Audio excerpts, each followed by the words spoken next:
as Manchester United suffered a second-half collapse to slip to a 2-2 draw away to Tottenham Hotspur in midweek. One man who was perhaps culpable in that late capitulation was polarizing midfielder Fred, with the Brazilian having struggled after entering the fray off the bench. The 30-year-old is certainly not one to be found wanting with regard to his effort and enthusiasm, having been described as someone who would give his last drop of blood for the team by former boss Ralf Rangnick, although as Thursday's stalemate again showcased, the experienced enigma too often falls short with regard to his quality. Previously described as not good enough for the Red Devils by club legend Roy Keane, the former Shakhtar Donetsk man notably lost possession on 9 occasions from just 31 touches against the Lily-Whites, while also winning just 2 of his 7 total duels as a marker of his all-round woes.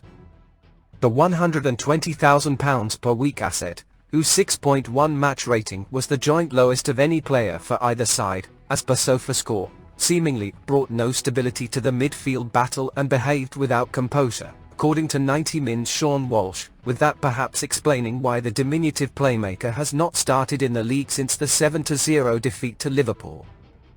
That lack of regular involvement has come amid reports that manager Erik ten Hag could be set to move on the 32-cap dud at the end of the season, with that exit set to come amid something of a mass summer clear-out. While the former Ajax boss may be in the market for a new midfield addition ahead of next season, amid Fred's possible departure, the Dutchman could well already have an ideal asset in the academy ranks, in the form of 18-year-old Dan Gore. The exciting teenager first came to wider attention having been superb as part of the club's FA Youth Cup success last season, according to Manchester Evening News journalist Stephen Railston, having since been involved in first-team training on occasion this term. In contrast to Fred, the promising Englishman appears to be able to thrive both in and out of possession, with his defensive quality, first and foremost, having been lauded by youth coach Mark Dempsey, who suggested that the youngster simply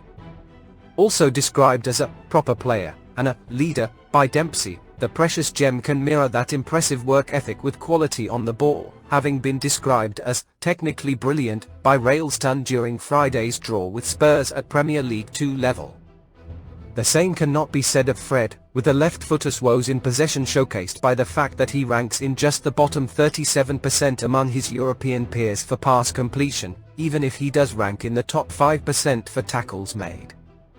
In Gore, Ten Hag would seemingly have an asset who he could potentially build his midfield around in the years to come, with the £1,400 per week ace having been previously lauded as one of the most talented youngsters in the club's academy, according to talent scout Jacek Kulik. With it perhaps time for Fred to finally seek out pastures new after 5 years at the Theatre of Dreams, the 5'7" man's exit could well be hastened if young Gore is handed an opportunity to impress in the senior setup. Manchester United are reportedly well placed to sign AS Monaco defender Axel Disasi this summer. The Red Devils look set to be busy in the transfer market ahead of Erik ten Hag's second season in charge, with a new midfielder and forward also on the wish list. The club could also be under new ownership, and there has been plenty of speculation over a move for Disasi. Reports have suggested that the Red Devils are in pole position to sign the France international, who has been described as a complete defender by talent scout Jacek Kulik, and a further update has now emerged.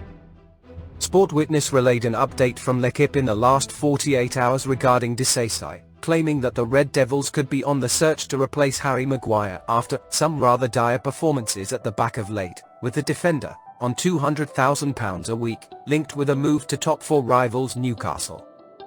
They stated on Disasi that he is certain to leave Monaco this summer, with United well placed to secure a transfer.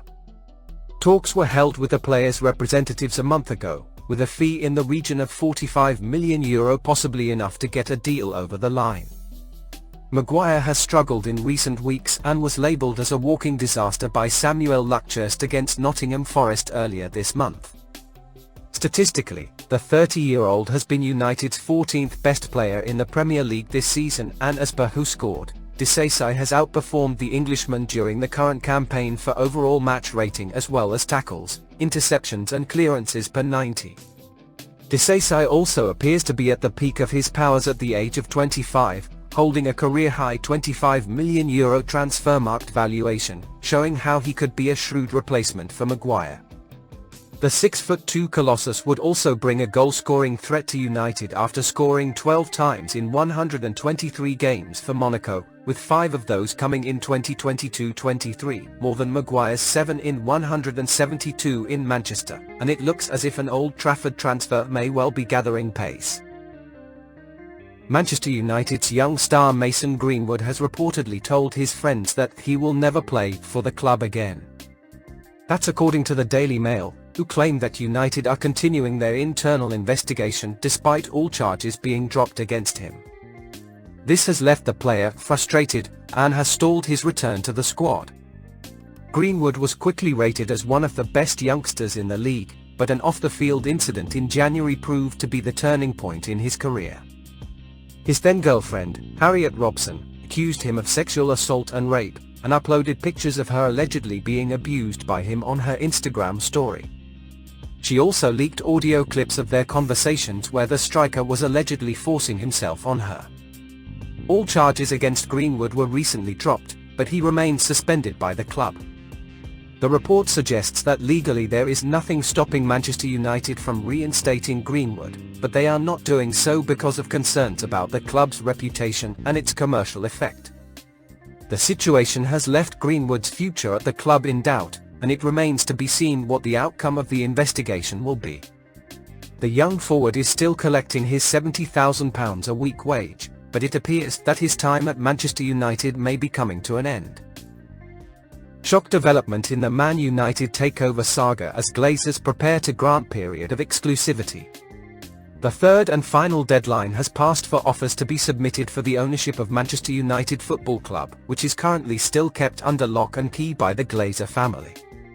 Both front-runners for the club, Sheikh Jassim and Sir Jim Ratcliffe, are believed to have delivered their final bids well ahead of Friday night's 10 p.m. UK cut-off, meaning that the Glazers will spend the next few days evaluating them before deciding whether to offer one or the other a period of exclusivity. Of course, the Glazers remaining in charge of the club can't be discounted at this stage, as it seems that neither bid will have reached the £6 billion that it's believed the Glazer family initially wanted to cut all ties with the Northwest giant. The bids appear to differ quite significantly from the outset, with Sheikh Jassim's Qatari delegation understood to want to buy the club outright, whereas Sir Jim Ratcliffe's Ineos-backed bid was only ever for 69% of the club, the same valuation as the Glazers currently hold. On Saturday afternoon, The Times reported on the shock development that Sir Jim's bid was actually higher than that of Sheikh Jassim's, and it was also revealed that was the case in the second round of bidding too. If it's cold, hard cash that interests the Glazers, then there can only be one winner, and it will be very interesting indeed as to what happens over the course of the next week.